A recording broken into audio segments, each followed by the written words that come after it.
Béatrice Rulle, vous vous intéressez ce matin à un ouvrage étranger familier, les travailleurs frontaliers en Suisse, conceptualisation, emploi quotidien et pratique. Et vous recevez son auteur, Claudio Boltzmann. Bonjour Claudio Boltzmann.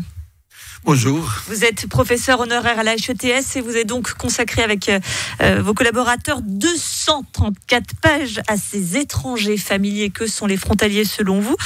Pourquoi ce titre finalement les frontaliers, on les connaît donc si mal ? Étonnamment, oui, parce que malgré le fait qu'ils sont très nombreux à travailler quotidiennement à Genève, à passer la frontière tous les jours, et finalement, parfois, les gens les côtoient tous les jours et ils savent pas qu'ils travaillent parfois avec des frontaliers, à part les chiffres 70 au lieu de 70 ou 80. C'est l'art de la dissimulation du frontalier, c'est ce que vous nous dites ? Non, c'est pas la véritable dissimulation. Simplement, ils parlent la même langue que les Genevois et ils s'expriment de manière assez semblable. Et à part les plaques des voitures, c'est difficile de les distinguer des autres personnes qui travaillent à Genève. Vous balayez d'ailleurs quelques idées reçues. Les frontaliers ne seraient pas responsables du taux de chômage plus élevé à Genève que dans le reste de la Suisse. Il y aurait bien une préférence des employeurs pour les collaborateurs suisses. Certains s'étranglent peut-être en entendant cela. Sur quoi vous vous appuyez ? Tout d'abord parce que, vous savez, Genève est une économie très dynamique et diversifiée. Et puis, la croissance économique est très importante. Et on forme pas assez de travailleurs dans certains secteurs très importants, comme la santé, par exemple. Et l'hôpital cantonal de Genève ne pourrait pas fonctionner, par exemple, sans les frontaliers. Et plus de 40% de 12 000 collaborateurs habitent en France et 60% des infirmiers. On a voté récemment à Genève, par exemple, sur les infirmiers. On voyait qu'il y a pas assez d'infirmières qui sont formées et qu'ils restent pas assez longtemps. Donc, sans les frontaliers, on pourrait pas faire fonctionner les secteurs santé à Genève, en dehors de l'hôpital, mais aussi l'industrie horlogère, les commerces, l'informatique. On a besoin de main-d'œuvre dans tous ces secteurs et on n'a pas assez de travailleurs dans ces domaines. Alors, il n'y a pas un, mais des frontaliers. Et ironiquement, vous expliquez qu'il y a une différence parmi les frontaliers eux-mêmes, c'est-à-dire qu'ils se catégorisent. Il y a ceux qui se disent vrais frontaliers parce qu'ils vivent dans la zone frontière juste à côté. Et il y a les faux frontaliers qui viendraient de plus loin, qui ne connaîtraient pas assez la Suisse. C'est assez fou.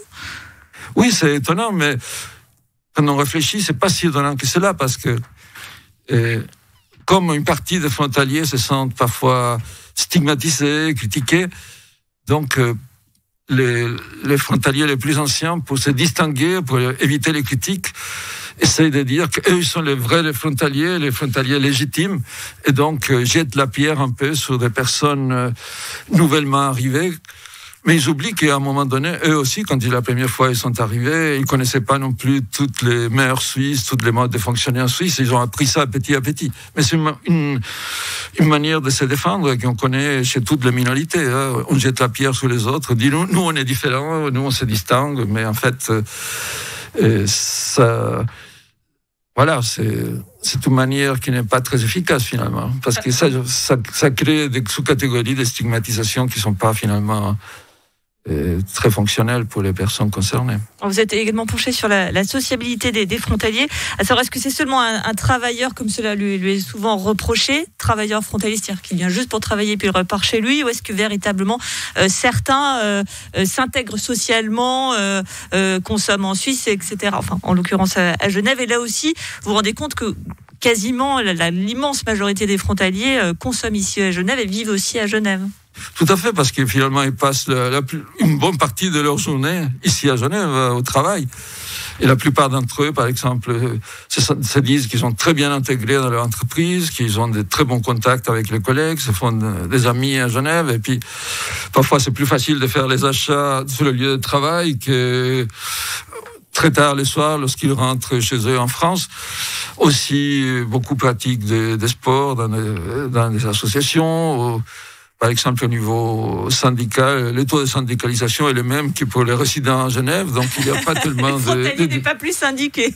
Non, ni plus ni moins. À peu près, d'après les syndicalistes qui nous avons contactés, les taux est tout à fait semblable. Votre étude donc porte sur Genève, mais également sur les frontaliers dans le canton de Vaud, à Neuchâtel, à Bâle. Et c'est vrai que ce qu'il en ressort aussi, c'est cette différence de perception que l'on peut avoir à Genève, où l'on sent quand même que c'est un sujet qui peut vite être émotionnel, avec notamment un parti, le MCG anti-frontalier, alors qu'à Bâle, la question ne se pose pas. Comment ça se fait qu'il n'y ait pas ce même ressenti de la part des Bâlois que des Genevois vis-à-vis du frontalier, alors qu'il y a beaucoup de frontaliers à Bâle, et de 2 pays en plus? Moi, je pense qu'il a une histoire, c'est-à-dire que les relations entre Genève et la France voisine, notamment la Haute-Savoie, est une histoire faite d'amour et d'haine. Il suffit de remonter à 1602 et à d'autres moments de l'histoire. Donc, il y a eu toujours quelques tensions qui existent, mais aussi des moments de très bonne collaboration. Disons que l'économie régionale est très intégrée à Genève. Simplement, on ne l'aperçoit pas cette intégration, on ne l'aperçoit pas dans toute sa dimension. Et à Bâle, par contre, la frontière est multiple. Donc, il y a à la fois une frontière avec l'Allemagne, avec la France, et donc peut-être qu'il n'a pas eu cette histoire aussi tendue que du côté de Genève.